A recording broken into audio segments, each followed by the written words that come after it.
Hello, everyone. Hope everyone got here warmly, especially Natalie, who rode her bike in this weather. So, With enough layers, I think it's possible. I call the Charlottesville January 21st, 2025 City Council meeting to order. Some items on tonight's agenda were continued from our January 6th meeting that was postponed due to hazardous weather conditions. Ms. Thomas, will you please call the roll? Councilor Oshrin? Here. Councilor Payne? Here. Vice Mayor Pinkston? Here. Councilor Snook? Here. Mayor Wade? Here. Is there a motion to approve or amend the agenda? I move for approval.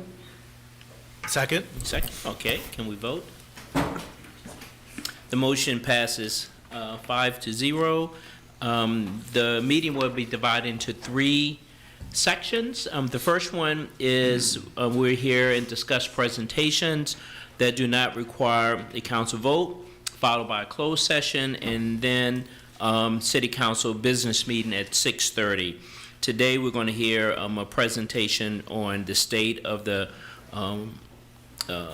Forest Annual Report by the Charlottesville Tree Commission, and then we're going to have a presentation on the stormwater fee presentation. So, Sam, is we ready to go? Okay. All right.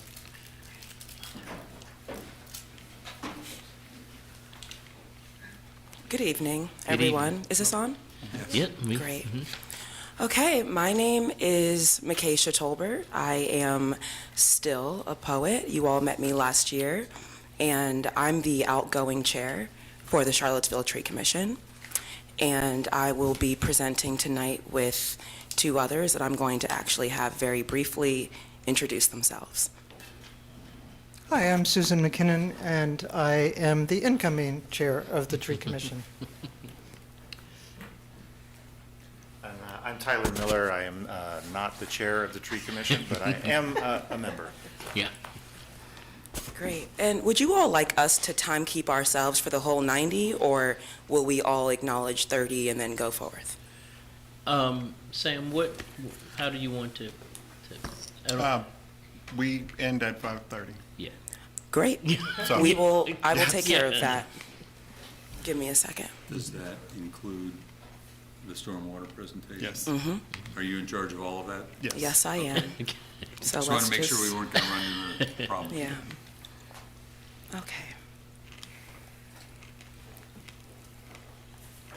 All right, so at 4:30, I'm going to ask us to transition regardless of where we're at. Okay. Okay. So, Mayor Wade, City Councilors, and Manager Sanders, thank you for your time. And 90 minutes is 30 times what most citizens and residents of Charlottesville get. So we want to use that time generously and wisely.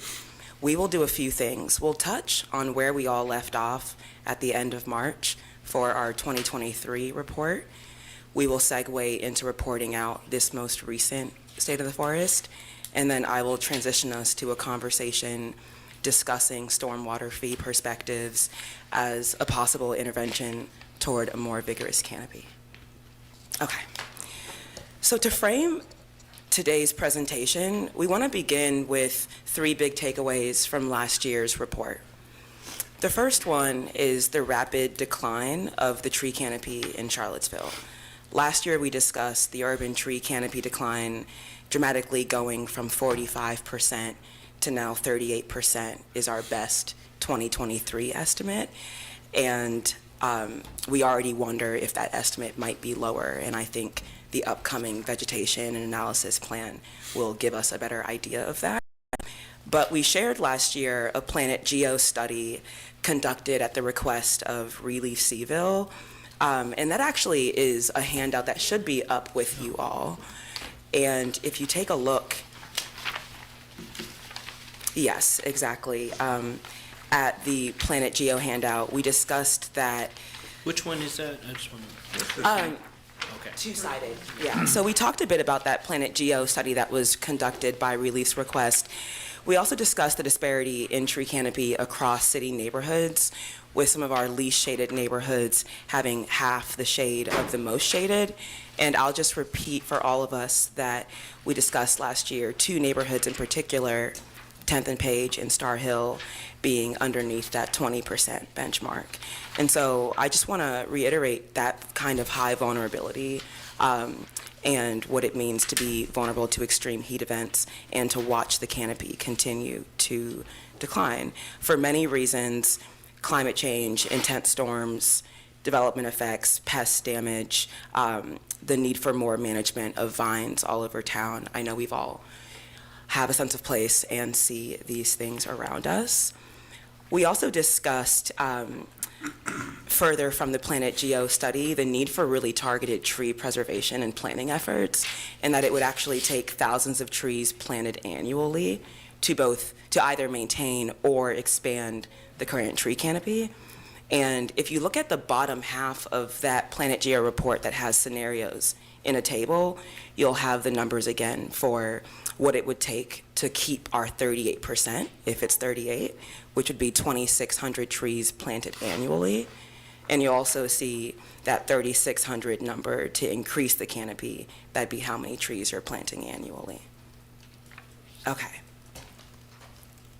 We also discussed last year, why should any of us, not just the commissioners that have an expressed interest, but why should any of us care about canopy in Charlottesville? And last year, we reiterated our comprehensive plan and climate action plan, having an explicit intention to maintain a robust urban forest on city-owned lands. And that was precisely because of the ecosystem services that we'll discuss today. And also because we were looking at the proven health benefits of a robust tree canopy. And on that one-page handout that's just a front side, you'll see tree preservation and planting are that gold standard. That's those dark green circles that both immediately and long-term rank really high. And we discussed them being a gold standard for heat mitigation and for the dangers posed by extreme heat and for cooling and shade reduction in energy costs. We also discussed revitalizing the canopy, and the mature trees also being a pretty key feature for environmentally sustainable green infrastructure. And so as we think about our approach to flooding and stormwater management, I just want to keep that chart that has some of those ecosystem relative benefits close. When it comes to mature trees, we know that they act as sponges absorbing stormwater. We also know that they filter stormwater pollution that is funneling into our waterways, and as an added bonus, that they sequester carbon dioxide, added, if you will. And in our report this year, we try to express the key leadership of our city forester and an approach that he's taken that has 3 core prongs. One of those core prongs, the increased preservation of the existing large shade trees that we currently have, requiring proactive management of the trees that are here, structural management, sanitation pruning, vine removal, and making sure that the large trees we do have on public properties have the ongoing protection that they need from threats of all kinds. A second key piece of Stephen Gaines's program is an ambitious tree planting. And last year we talked about scenarios for thinking about how to assess that number.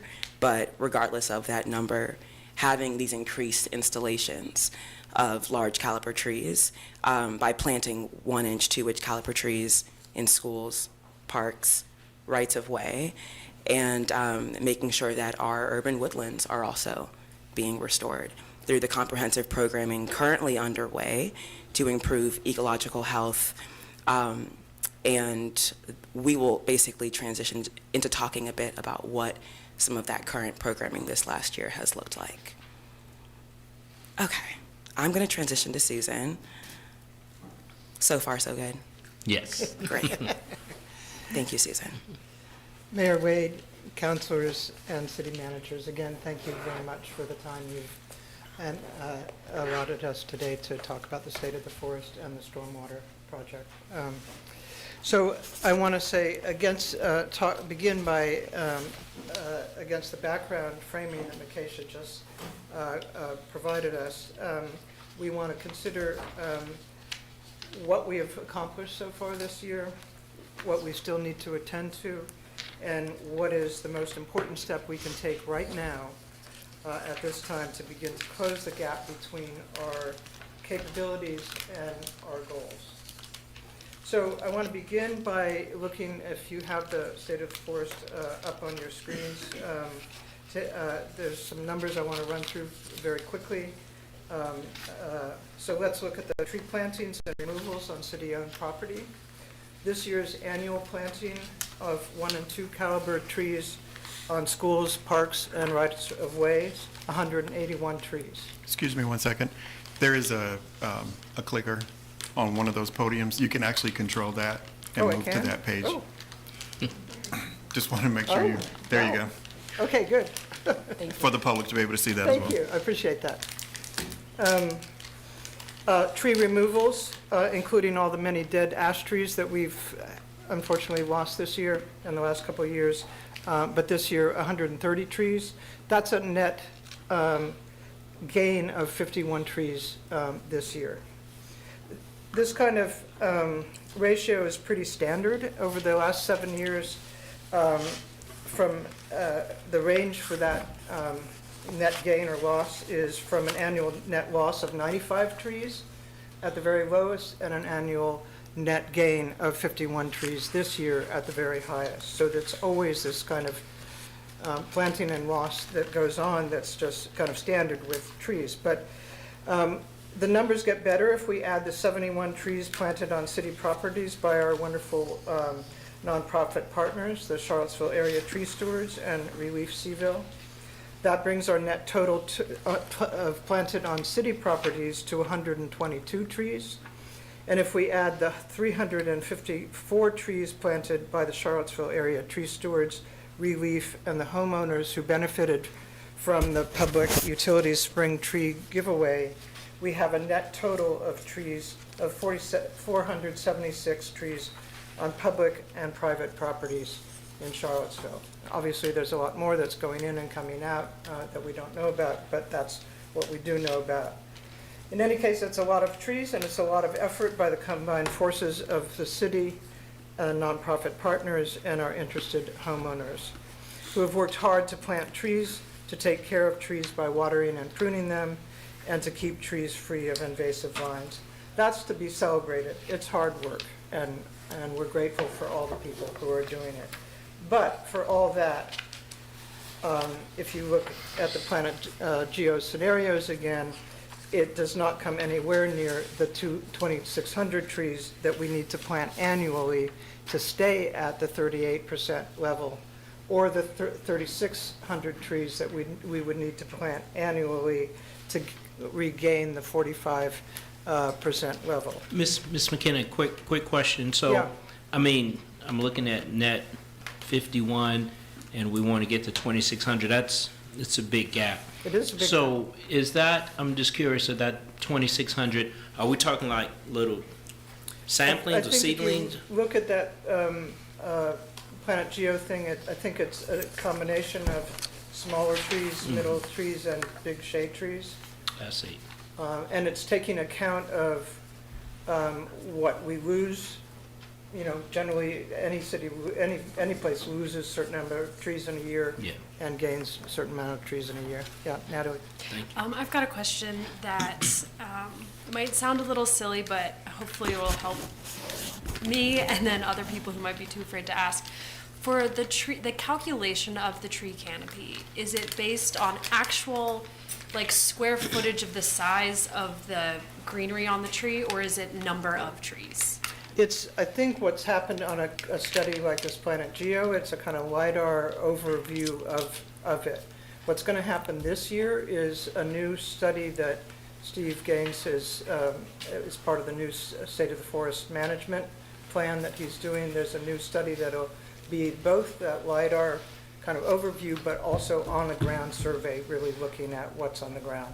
So hopefully we'll get a much better account of what's what's out there than the study that Planet Geo did. Okay, because the reason why I wanted to know was just, well, it's good to know the methodology, but also for the scenarios and the anticipation of growth.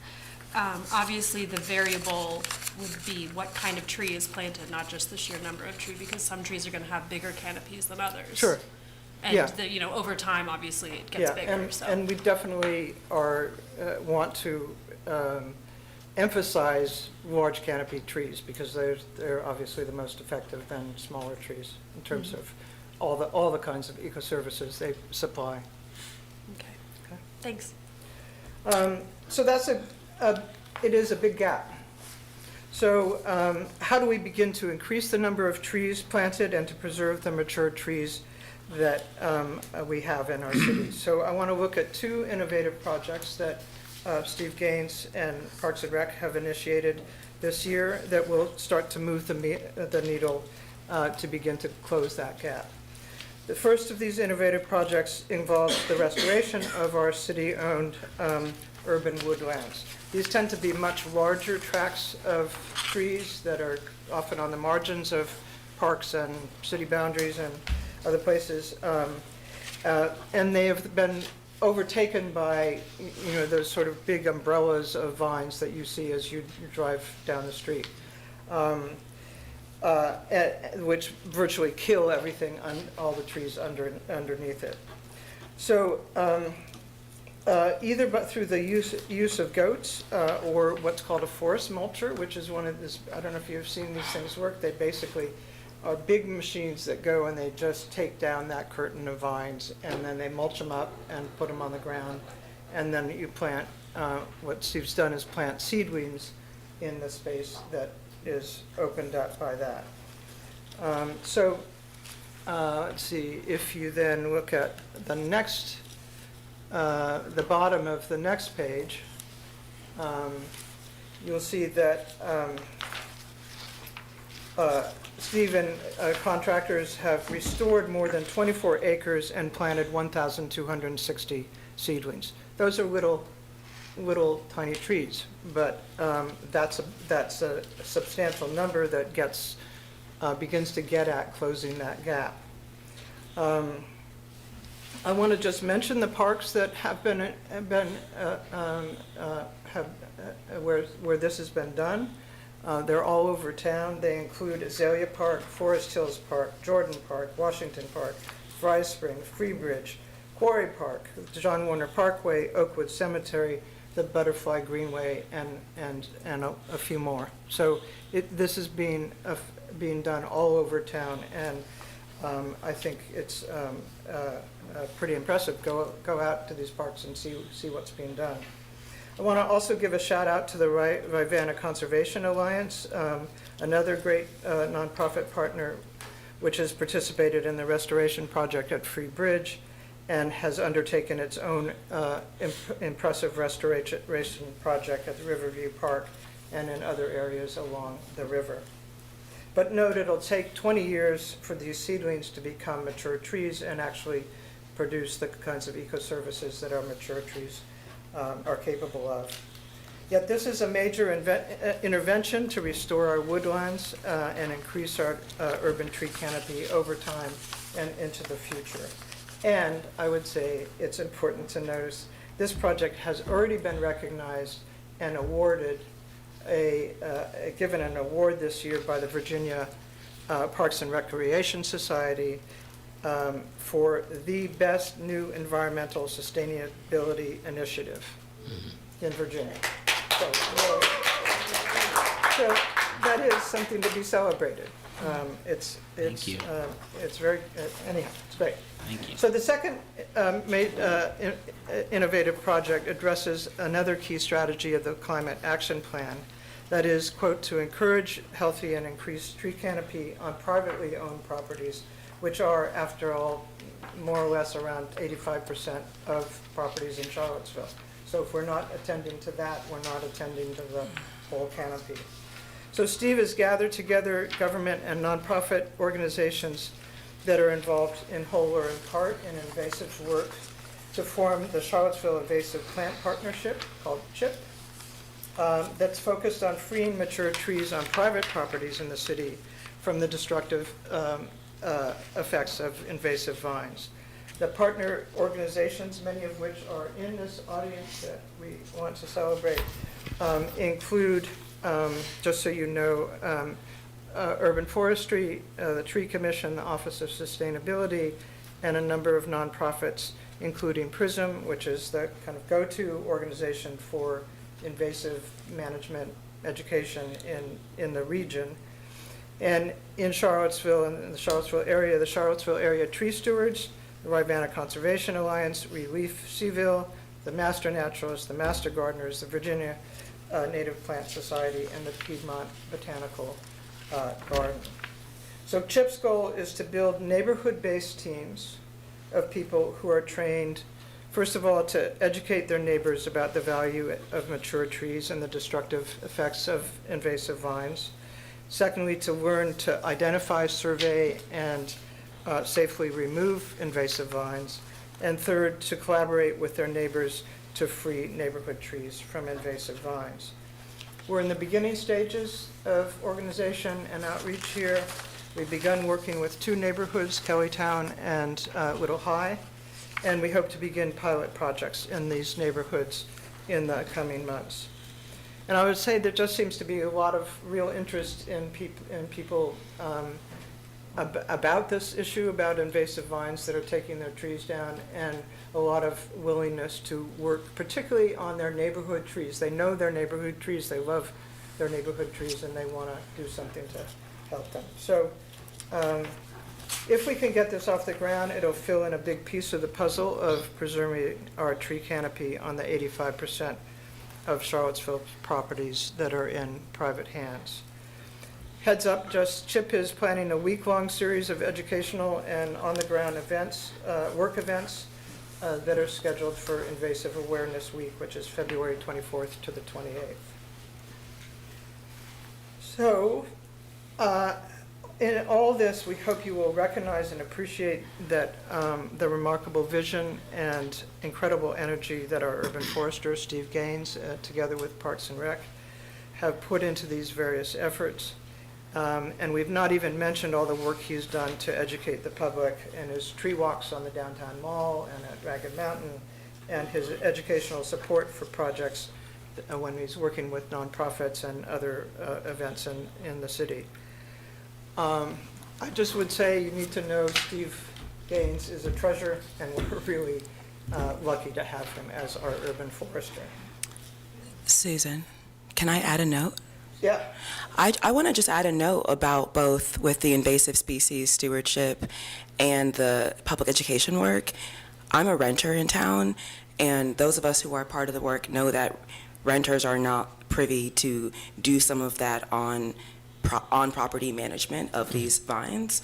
Part of what I went to Steve for, and almost every one of the nonprofits in this room, was to be able to actually have a material practice with something, because I don't have a home, and I don't, renters don't really get to just go touch stuff, let alone choose, manage, steward the trees where we live. And then also, as folks know, when I was working on my book and thinking about a kind of tree walk program, I really relied on those 6 public walks that Steve Gaines leads on the downtown mall and at Ragged Mountain. And so in the absence also of real leadership development programs in town, I've watched myself and other young and less young, like errant folks, just find a way into the stewardship and the management. And we really rely, I think, on the group of you all and on Steve up until we have the property and or otherwise access points to being professionals in this field. Okay. Finally, you will note that in all this so far, we have not recommended any additional or added funding for any of these projects. I won't guarantee that for next year, but for this year, we're not asking for any funding.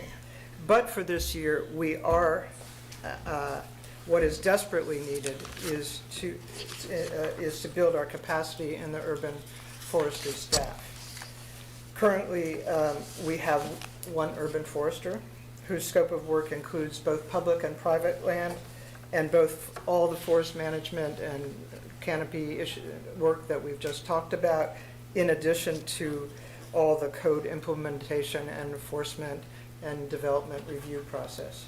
He does all that work. And in addition to all that, the increase in tree-related strategies in the comprehensive plan and the climate action plan and the new codes and ordinances, the job has just become way too much for one person to handle all of those things as well as we need them to handle. So this year, there's a joint request between Parks and Rec and NDS for a second forester, which would be located in NDS. And the chart on page 8, let's see if we can get to that.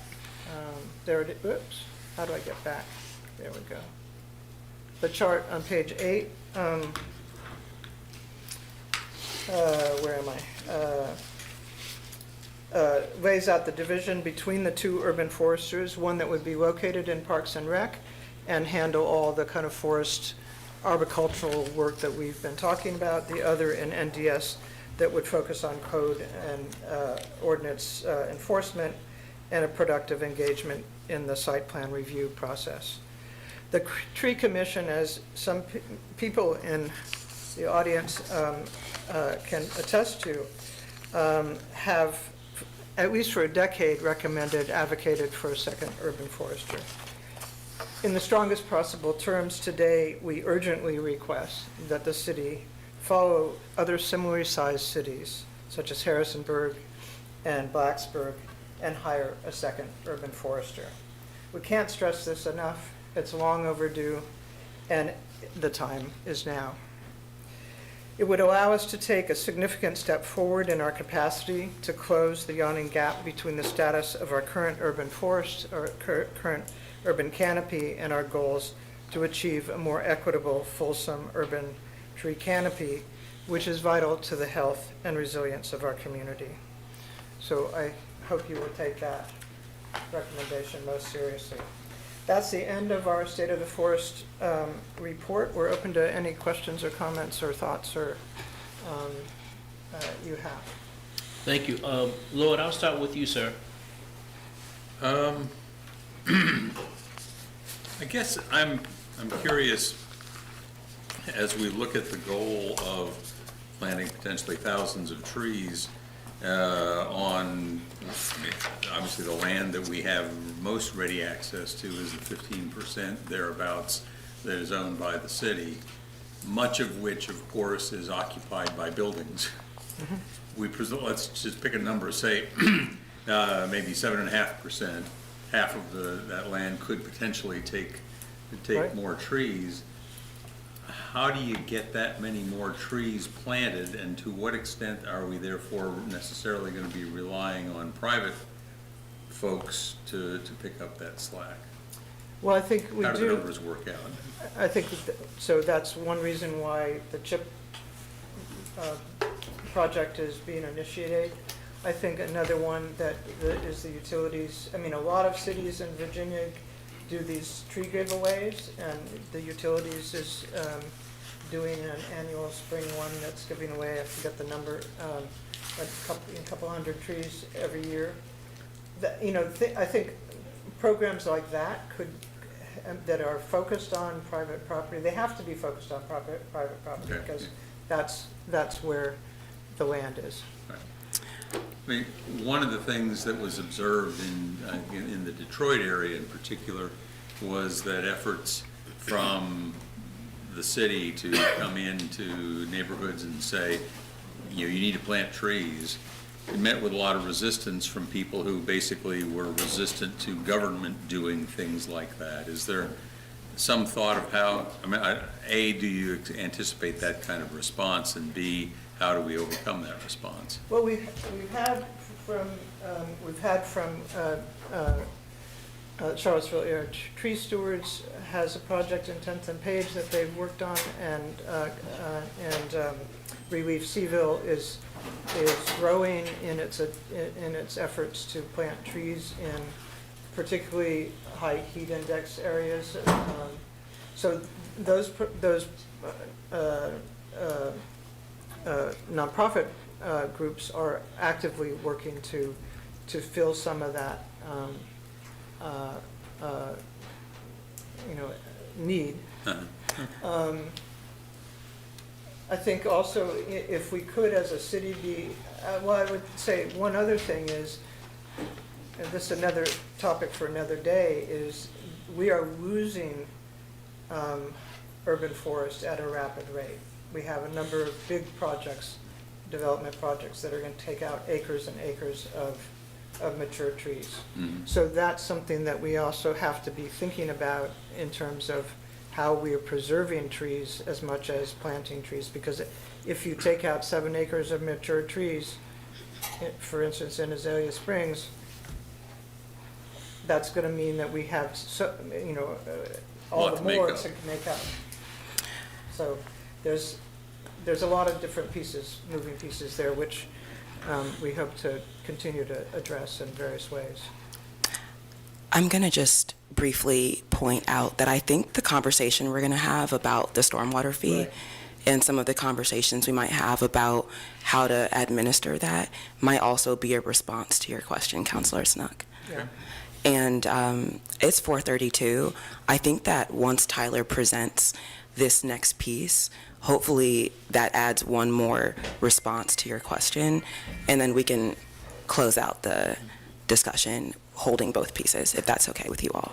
Are there any other questions just on this part? So the council, any other questions right now that, that you have? I'm good to move on with the presentation. Okay. Good to move on. Thank you. Thank you.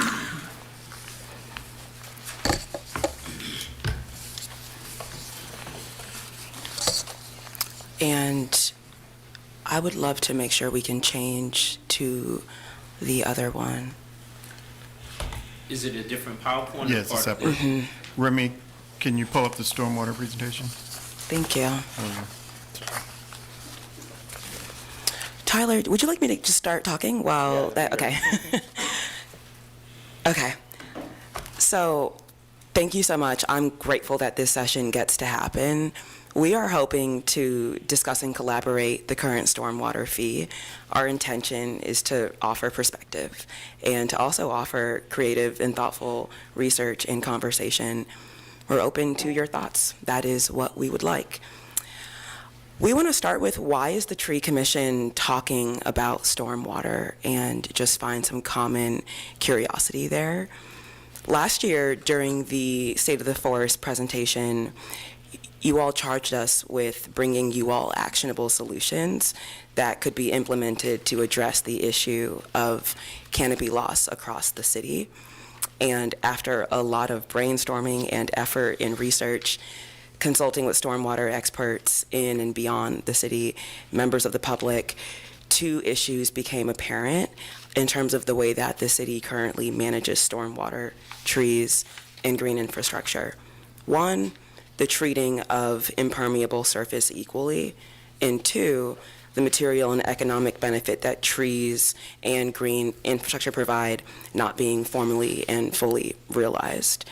And so we are hoping to offer some ideas about how to extend what that administration is like, all of which are within the current legal city and state code.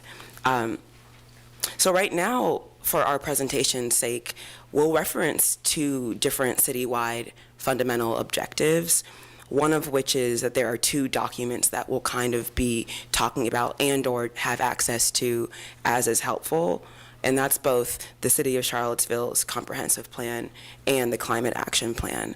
And both emphasize resilience and sustainability measures and actions and goals, the comprehensive plan highlighting the role of green infrastructure and tree canopy expansion and stormwater mitigation and runoff improvement. The Climate Action Plan speaks to trees as vital resilience ecosystem services. And I won't repeat this, but I mentioned in our earlier report just some of what those heat and stormwater-based services are. And we'll just have those on hand. But our hope is that adjustments to the stormwater fee could actually better achieve the goals that we currently have around stewardship and climate impacts.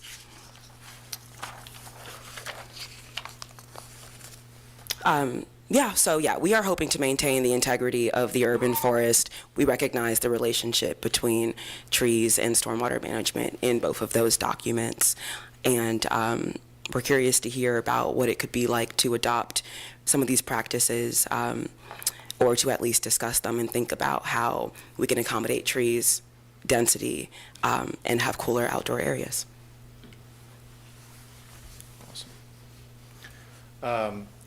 Hi, I'm Tyler Miller again, just to give you that reminder. I guess that charge last year that you gave us to bring you something that you can actually do, something that's actually actionable, was the beginning of this process. And Councilor Snook, to speak kind of directly to your question, the very beginning of the idea to consider stormwater actually started with a conversation that I was having with my brother Dan Miller. He pointed out that his lot has multiple mature trees that do not get counted in any kind of financial way where this fee is concerned, but do provide a measurable service where stormwater is concerned. A mature tree respirates hundreds of gallons a day of water out of the soil, tens of thousands of gallons a year that don't end up in our stormwater system. And he pays, like anyone in the city who has a tree, potentially thousands of dollars to maintain those trees. And there isn't currently, a recognition of that either value or of that financial contribution. And so the sort of basic argument that we're trying to make is that there should be, that should be, trees and green infrastructure should be recognized for the contributions that they provide. So I'm going to actually skip forward here a little bit in the interest of time. This is the current way that the stormwater utility fee is calculated. So we create BUs, total impervious surface area on a lot, divided by 500 square feet. You round up to the next whole number. And then you take those BUs, you multiply it by the fee rate, and then you multiply it by the number of months in the year. And then it's paid biannually. So we have not changed that fee rate since the inception of this program about 10 years ago. So that's one point that we would like to mention, is that probably should be re-examined. But there are other issues that we think are important to look at.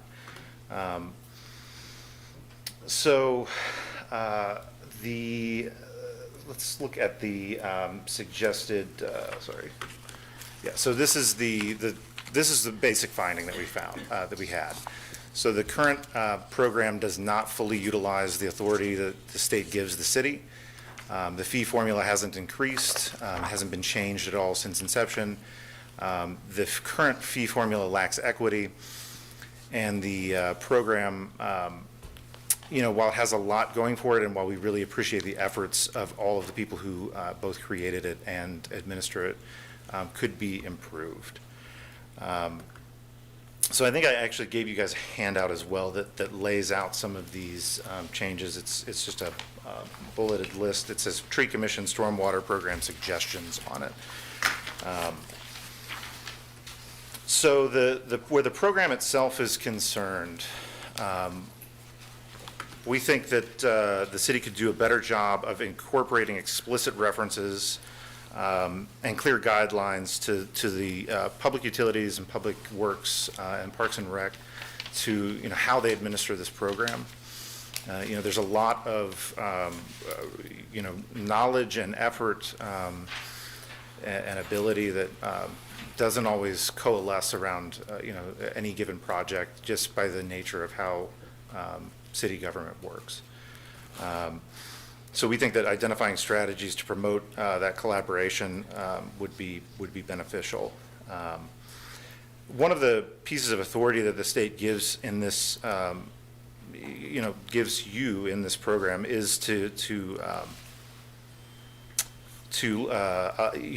what is it? It's you can essentially buy property. You can use that to offset the costs of certain other initiatives that the city might take. So for me, the standout example is Zero East High Street. If that were designated as green infrastructure, this program could be used to help recover the costs that was outlaid to purchase that property. So just as an example of an authority that isn't being used currently. So to get into the specifics of the fee change, this is a conversation that needs to happen. It's not, we have suggestions, but these are not the only suggestions, right? There are other ways to achieve the same end goal. So I'm just looking at kind of the basics of the way that the fee is structured now and making suggestions, but there are, again, if you have another way that you would prefer to do this, say so. So currently, the fee, as I said, lacks equity. And that's in part because of the way that it's constructed. It treats all impervious surface equally. So the impervious surface of a parking lot is treated the same as my driveway, regardless of whether that runoff from my driveway goes into a tree well with a large mature tree or not, and regardless of whether that parking lot is piped directly into a stream. So that's the first piece of this that really needs to change. We need to recognize that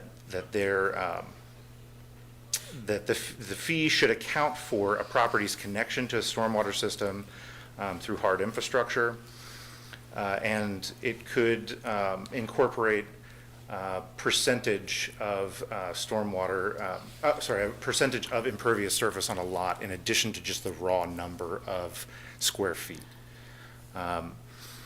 In this case as well, we think that we should remove the rounding up to the nearest 500 square feet so that you don't have that sort of scaling.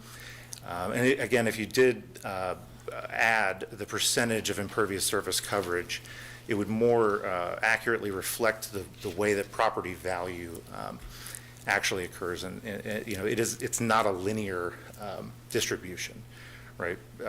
It's more, as I say, more akin to a Lorentz curve. So this is an example of the way the current fee, the way the impervious surface is distributed across the city. So right now you can see in the old zoning, R1 was by far the largest amount in the city. And that is also shown here as well. So this shows the fee breakdown currently by zone. So you have the percentage of the overall fee on the right and just the raw numbers on the left. And you can see that R1 is paying the vast majority of the fee. So here we have a breakdown of the fee by sort of zones kind of combined. You have residential and then non-residential. And on the right, you can see that the residential zones basically comprise about 53% of the impervious surface, but are paying about 55% of the fee right now. This is the current city code snippet that talks about this program. And it is true, but it's only part of what needs to be assessed. So again, the takeaway here is that counting just the square feet of impervious surface is not enough. It doesn't give you enough of a targeted approach to this problem. And this is why. So this is the average impervious percent of impervious surface by lot, by zone. So if you look at R1 and R2, they're the lowest, right? So what this really shows is the ability of a given lot to change their behavior in regards to impervious surface. So we spent a lot of time talking about how can a residential lot, change their behavior. Can they participate in one of the waiver programs to add a rain garden? But ultimately, the amount that they can change is pretty low compared to some of the other zones. And that's why including the percentage of coverage also matters. And this is one of the issues that we ran into in our desire to include trees in this process. Really showed us that if we just, say, gave a waiver for X number of trees on your lot, that it would disadvantage the smaller lots in the city. So we've made the recommendation that if we do add some waiver capacity related to trees, that we also update the waiver to show that small lots also be given a break from the fee, just for to address that equity concern. Another way to do that would be to just up the current 300 square feet or less waiver to just be a higher amount. But I think that this might be a more targeted way to do that.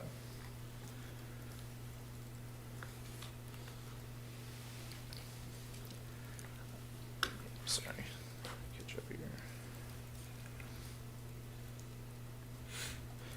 So the other piece of this that we really want to stress is that these goals are not antithetical to increased density, and they're not antithetical to increased affordable housing. Those two things go together. Affordable housing and increased density are pro stormwater initiatives for a variety of reasons. Two that come readily to mind are just the ability to have alternative forms of transportation and the lower impact on waterways from less people driving, less particulate matter from tires, things like that. And then the ability for the city to concentrate its efforts in certain areas is increased when we increase density. So I think that we also would like this to be considered a waiver for a scaled waiver that addresses affordable housing. So when affordable housing units actually get built, give a scaled waiver that is related to that.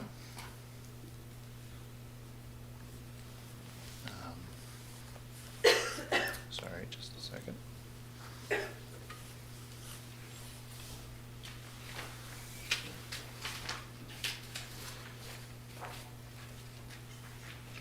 And then the last piece, which actually did not make it into the PowerPoint, really is a waiver for existing trees on a lot. Either existing trees, trees above a certain diameter, or trees that get planted. We think that they really need to have a financial incentive to be considered and really to achieve the goals as outlined in both the state of the forest previously, last year and this year as well. So I'm not sure if you guys have any questions.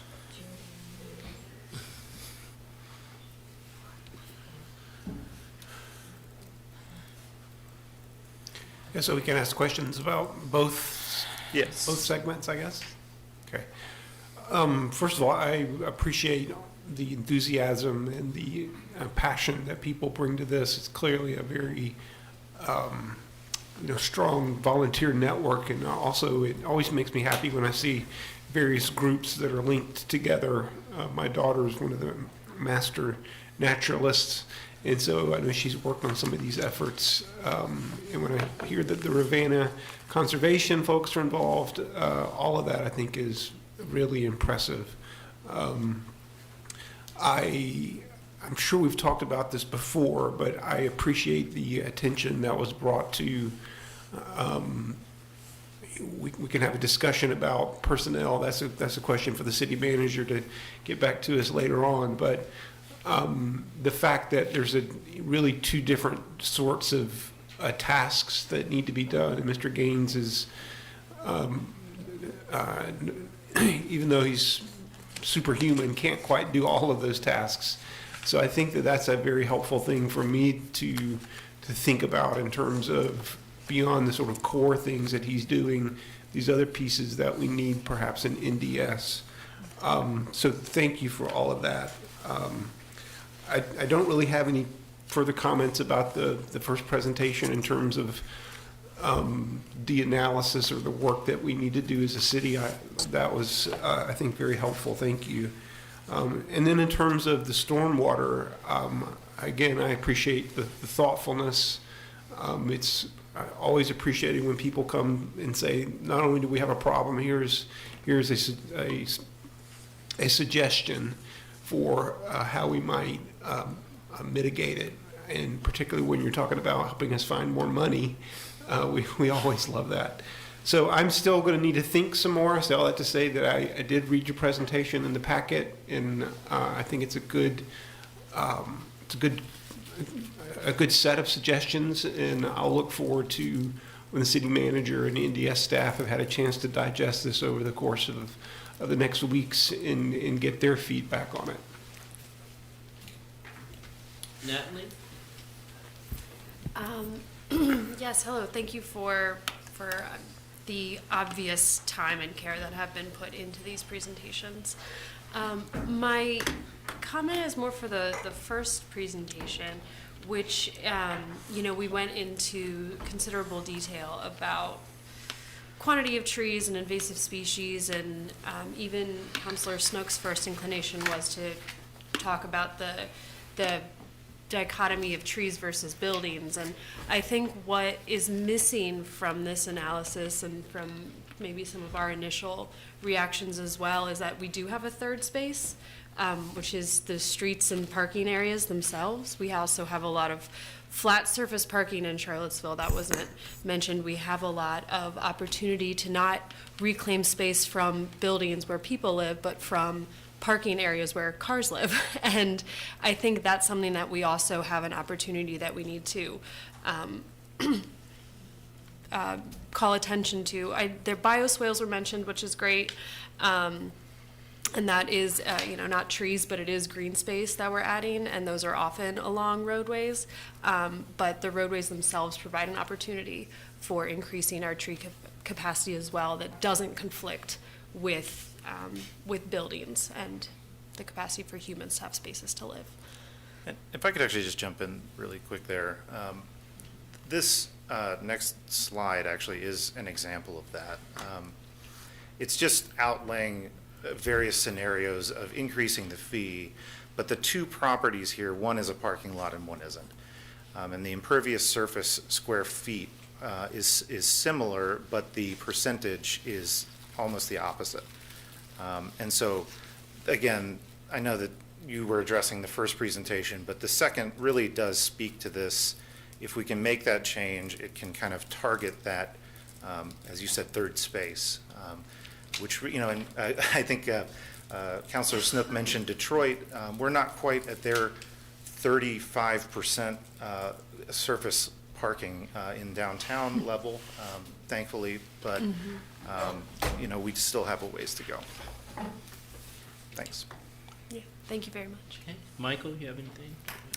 Yeah, I mean, like others said, I think the stormwater proposal is really interesting to have the commission come up with a targeted policy proposal like that. I think similarly, one of my big questions was, if you were to scale up to even just like 3,600 trees annually for about 30 years, there's only so much city-owned land that you'll tap out eventually. So how do you get private owners? And I think the stormwater proposal is kind of a direct response to that, to just incentivize depaving parking lots and planting trees on private lots, which is really interesting, because I've heard the idea before, but definitely have not seen it kind of broken down into so much detail before, which is really helpful to see. I guess maybe in part the stormwater, proposal addresses it, but I'm also curious, like with 10th and Page, Rose Hill, some of the areas with the lowest percentage of tree canopy, to your point earlier, also some of the areas that have a higher percentage of renters relative to other areas of the city. What are we not doing, or the things that other cities are doing that can better tap in to areas where there are a high percentage of renters and build connections in within neighborhoods to build more support for tree plantings, and putting pressure on maybe their landlord if they are a renter and don't have direct control over planting. I don't know if that question makes sense, but. No, it does, and it's a big challenge.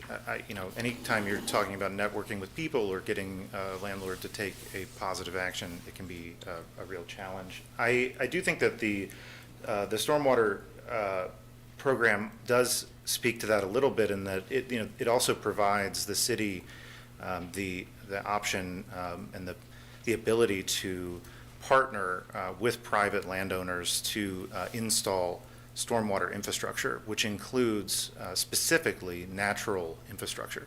So if you put the program in place to count trees as infrastructure and to provide them as part of the effort to build infrastructure, you could, I think, work with some homeowners to make that happen. Obviously, that's, the details of that would have to be, I'll leave that to NDS to figure out, but it would be a tall order, but I think it's worth pursuing. Michael, you have anything else right now? I guess with are there any other localities in Virginia, or if not in Virginia, across the country, who have changed their stormwater fee in this way? And I know there would be a long ways to go, but I'm curious if the city did explore this, if there are things we would anticipate in terms of additional staff needed to manage it, or is there any data on kind of like what level of the fee is actually changing behavior versus just providing more money to invest in green infrastructure, things like that? Yeah, just a brief breakdown. In Virginia, there are sort of three fee systems for stormwater. There's the equivalent residential unit system that's used by, I know Arlington and Chesapeake both use that, where they have they basically come up with a number that they say, this is what the average residential unit has in terms of impervious surface, and then they assess whether your lot is greater or less than that amount. I know that, so then there's the kind of system that we have, and then there's a flat rate system. Blacksburg has a flat rate system, maybe a few others. But in terms of including percentage of coverage, I have not found another example of that. As far as the legality of that in the program, I know that as long as it's basically measurable in the same way, that there really wouldn't be an issue with that. I'm not sure if that speaks to your question. The answer really is no, but that doesn't mean that we can't do it. And I think there was a second part to your question that I might be missing. The cost to sort of city staff, I don't have an assessment of that. I don't have a study to point to for that, or for just what level of fee creates sort of a behavior change or the land use change.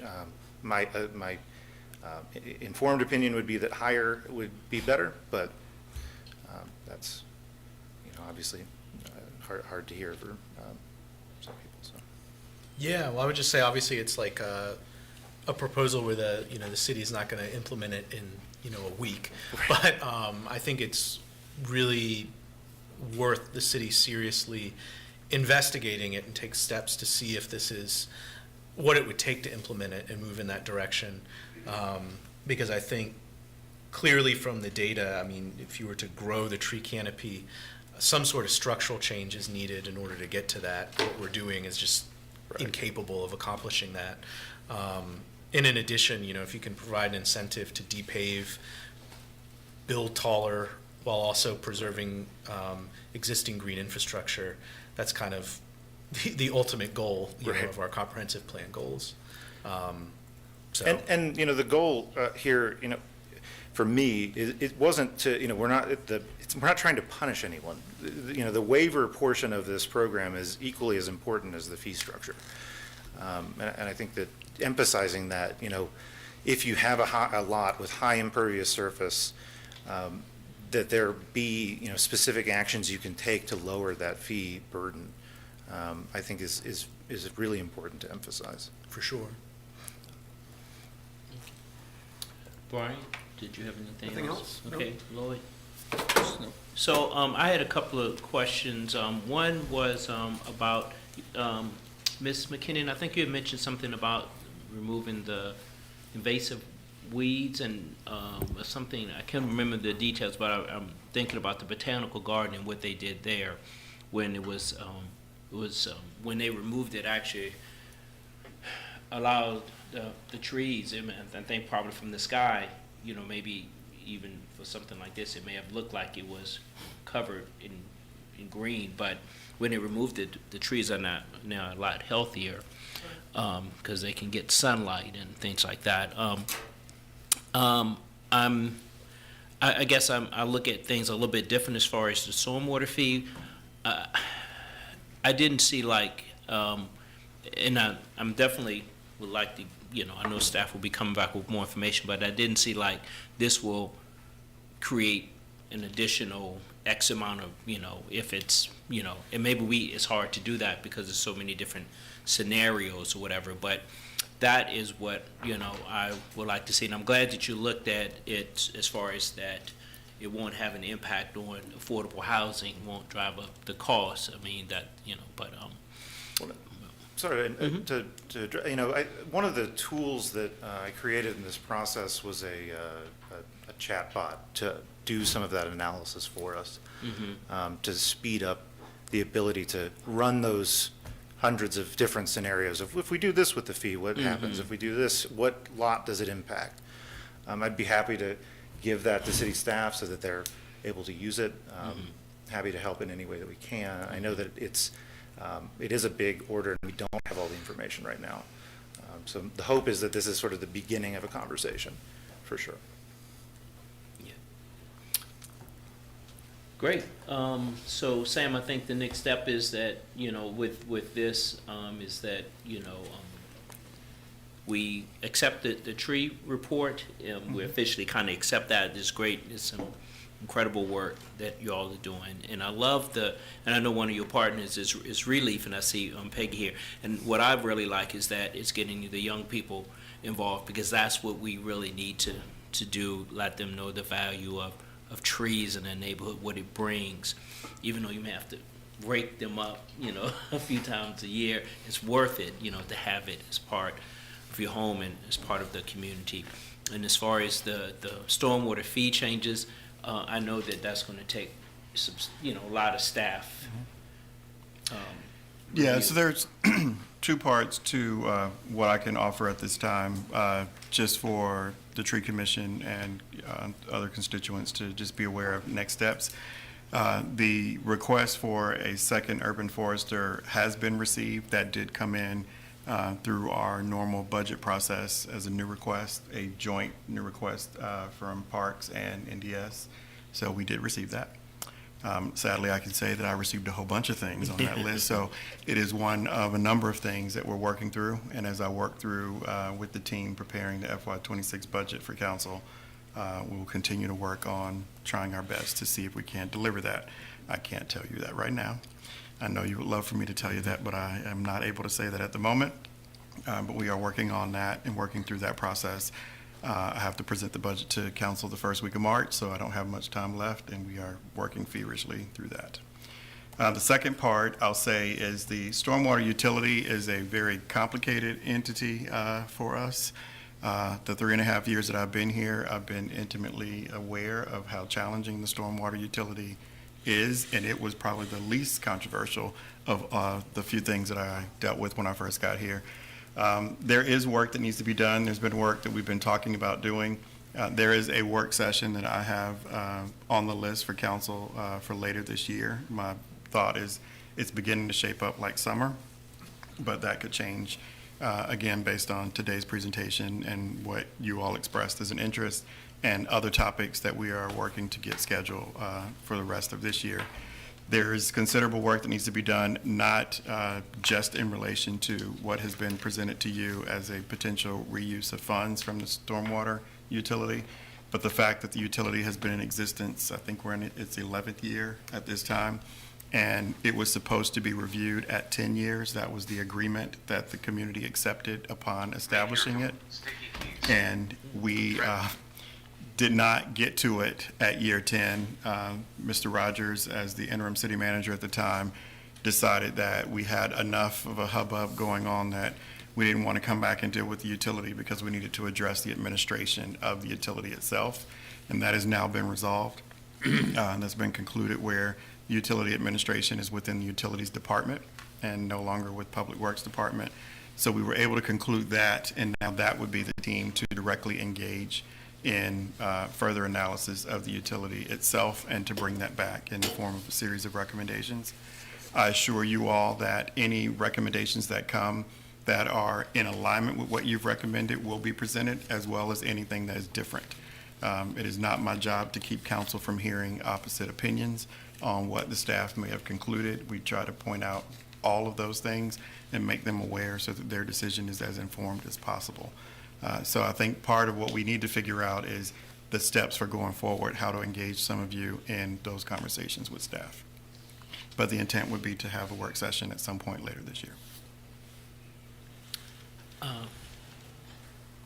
It's another note. I love the handmade signs. I particularly like you. Yes, they all are nice. Thank you. Do you have any questions? Any other questions or comments for us? I guess to answer your original question about the Planet Geo study, it's a combination of the two elements that you were talking about. So the canopy, when they reference percentage, they're talking about canopy. When they're talking about the raw numbers of trees, that's an estimate based on a combination of multiple tree species. Yeah, I see there's the Yeah. assumed percentages there. Yeah. Great. Thank you. Yep. Mayor Wade, one of the things that I'll be curious about has to do with some of that neighborhood level work that we didn't talk about today. It's in the report, but it's not part of today's presentation. And because the vast majority of trees are on private property, and because of Dillon law and people wanting the autonomy that they have, those relationships are really a big part of what a few of us are shifting into and meeting people on the terms that they're out.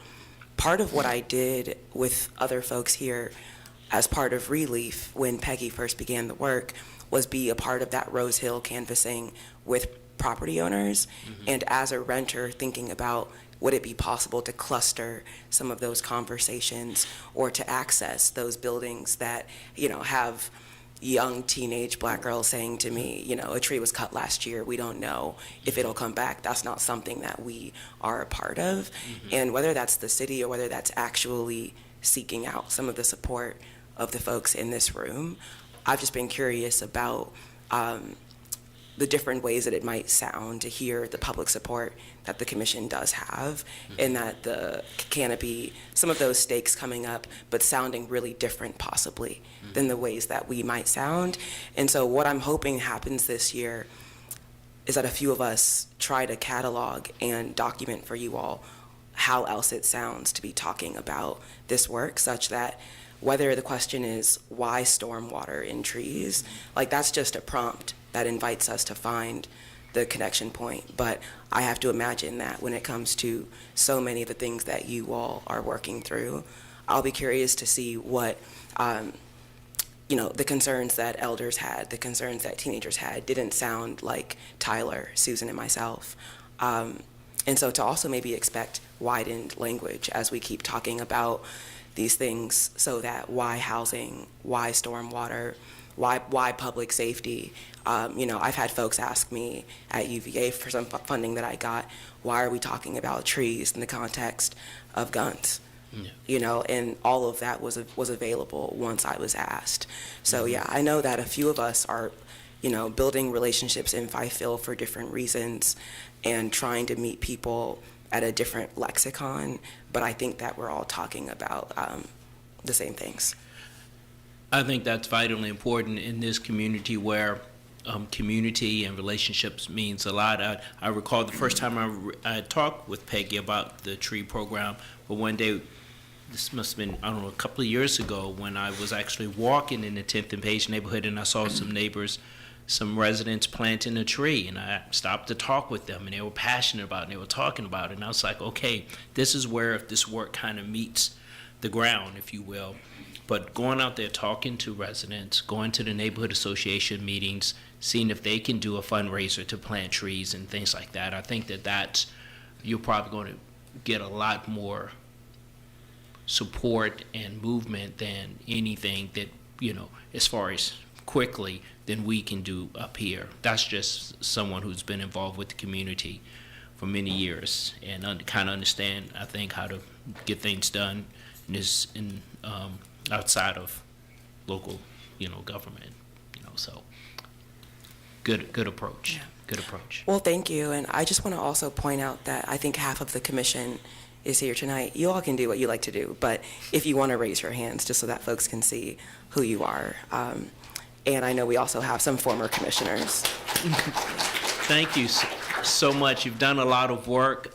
We've gotten a lot of support as far as emails and things that, to support your different proposals, which is really great. We appreciate that. I couldn't respond to all of them. It was a busy weekend, so I couldn't respond to them all, but we have read them all. Trust me, we have, and I'm sorry I couldn't respond to them all, but thank you so much.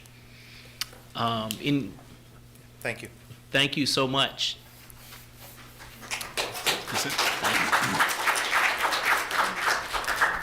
We're now going to go into closed session. So this is a motion for city council closed session pursuant to section 2.2-3712 of the Virginia Code. I move that this city council close this open meeting and convene in a closed session. Can I get it? Second. Second, can we vote, please? Oh, there's more? As authorized by the Virginia Freedom of Information Act as follows.